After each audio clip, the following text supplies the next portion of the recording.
अध्याय 15 पुरुषोत्तम योग। मन का मूलभूत स्थान हमारा मस्तिष्क है। इंद्रियों द्वारा पदार्थ का अनुभव पदार्थ द्वारा सुख प्राप्त करने की इच्छा उत्पन्न करता है। इस सुख के अनुभव के कारण विविध लोभ उत्पन्न करने वाली इच्छाएं एवं वासनाएं उत्पन्न होती हैं। वासना का अर्थ है बाहर से कुछ प्राप्त करने की इच्छा, बाहर से सुख प्राप्त करने की इच्छा। यह इच्छा ही विविध इंद्रियों वाले शरीर में जीवात्मा को बांधती है और जीव शरीर के माध्यम से जीवन की यात्रा करता है। इस प्रकार जीव पत्थर से लेकर मनुष्य योनि तक की सतत यात्रा करता है एवं इच्छा से ही संसार का निर्माण होता है। इस वटवृक्ष रूपी संसार का केंद्र मूल रूप से मनुष्य का मन ही है, जिसका मूलभूत स्थान हमारा मस्तिष्क है। इसलिए इस वटवृक्ष को ऊर्ध्व मूल कहा गया है, अर्थात संसार रूपी वृक्ष का मूल स्थान ऊपर मस्तिष्क में है। मन मूल है, इच्छा मूल है। इससे ही संसार रूपी वृक्ष उत्पन्न होता है। इसमें सत्व, रजस, तमस इन तीनों प्रकार के गुणों वाले मन के विविध कर्मों एवं विविध परिणामों का भंवर जाल उत्पन्न होता है। संसार रूपी वृक्ष प्रतिपल विनाश को प्राप्त होता रहता है, क्योंकि इच्छा क्षणभंगुर है। उसे प्रोत्साहन दिया जाए तो वह फैलती है, और यदि प्रोत्साहन न दे तो वह सिकुड़ती है, मुरझा जाती है। इसलिए संसार स्थिर नहीं है, एक रूप नहीं है। यह सतत परिवर्तित होता रहता है।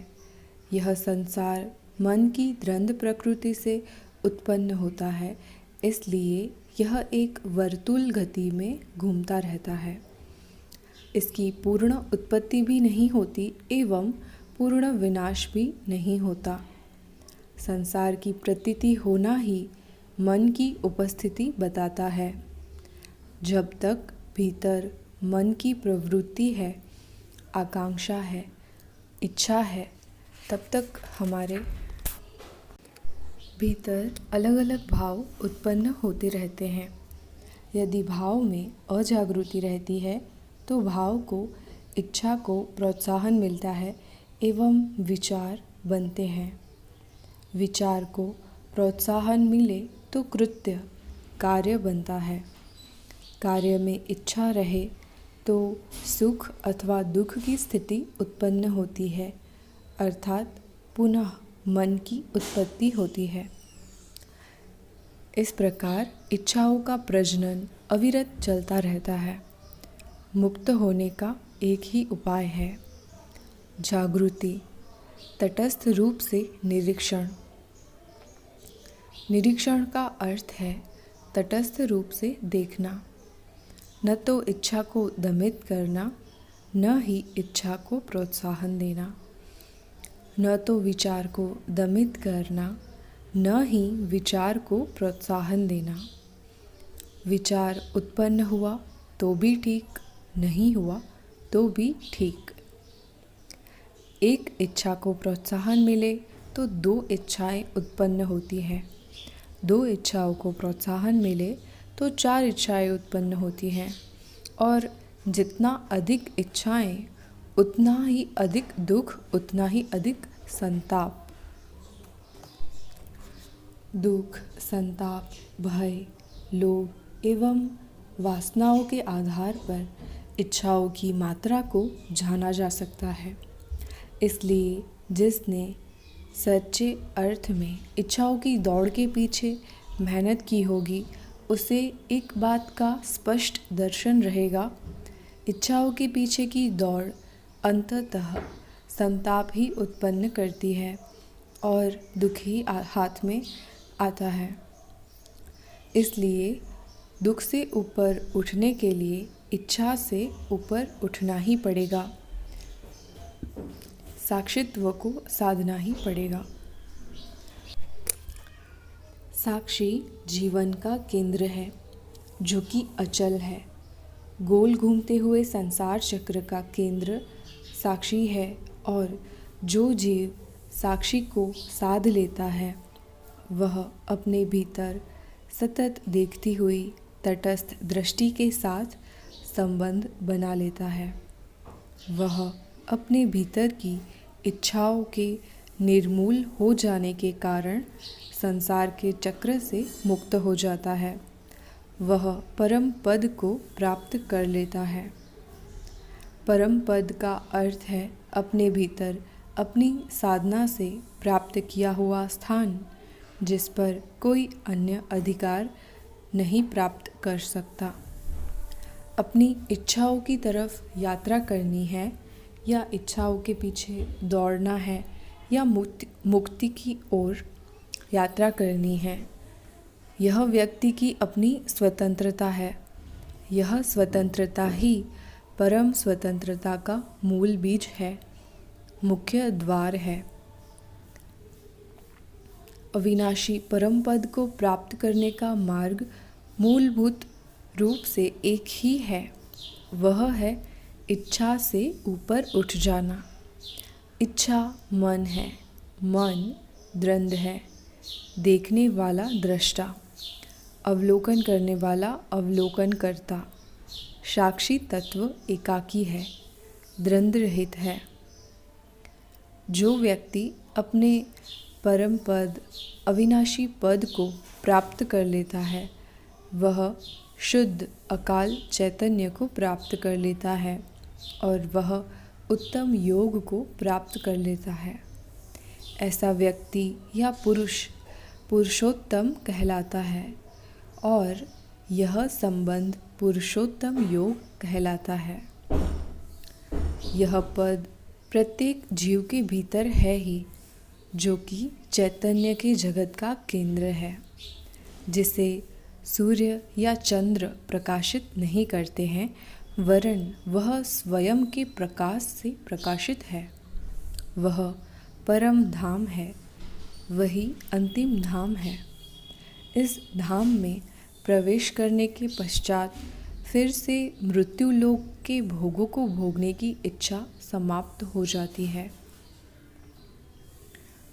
मन की प्रकृति 3 गुणों वाली है एवं 5 मूलभूत इंद्रियों के समन्वय से ऐसा संसार उत्पन्न होता है जो मोह में डालने वाला है, छायाओं रूपी माया जाल है, असत्य है, वास्तव में जिसका कोई अस्तित्व नहीं है।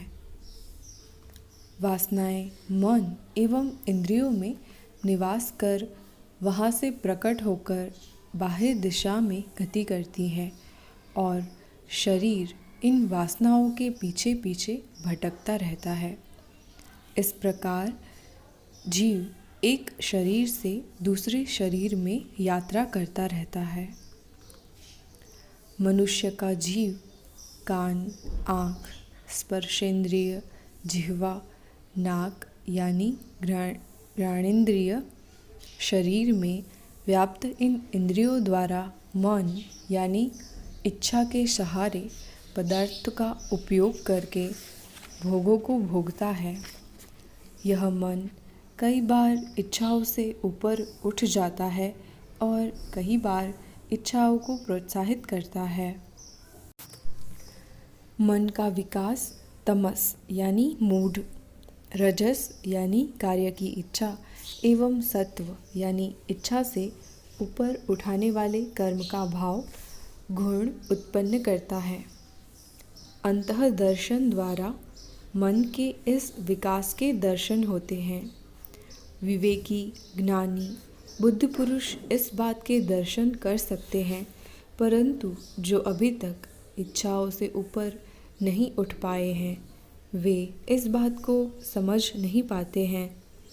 वे अपने आप ही इच्छा के पीछे पीछे खींचे चले जाते हैं।